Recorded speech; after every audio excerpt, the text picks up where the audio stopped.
এ হচ্ছে আমার পেশেন্ট, 1 মাস যাবত ক্লাস করছে। এর কি কি প্রবলেম ছিল, তোমার প্রবলেমগুলো একটু বলো। মাথার সমস্যা ছিল, ওটা 1 মাস ধরে ব্যায়াম করে অনেক ভালো লাগছে আর কি। আর শারীরিকভাবে যে শরীরে মানে চলতো না, শরীরে যে অবসাতার মতো একটা ভারী ভারী লাগতো বা চলতে ফিরতে অসুবিধা, কাজকর্ম সব দিকে একটা ভয়, মানে কষ্ট, সমস্ত কিছু মোটামুটি 1 মাসের সবটা মিলিয়ে ভালোই লেগেছে, অনেকটা ভালো লাগছে।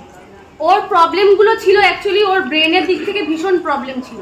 ব্রেনের প্রবলেম বলতে হঠাৎ হঠাৎ ওর মাথা ঘুরে যেত, বমি হতো, তারপরে মানে ব্রেনের দিক থেকে অনেক রকমই প্রবলেম ছিল। তো 1 মাস যাবত ক্লাস করছে, ও প্রত্যেকদিন ক্লাস করে আসে, প্রেজেন্ট থাকে। তো সেই প্রেজেন্ট থাকার কারণে ওর রিভিউটা সবাই একটু শুনে নাও।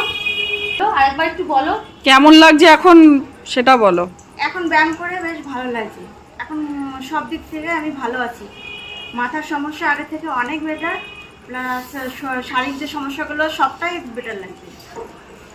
এমনকি তোমাকে দেখেও বেটার লাগছে।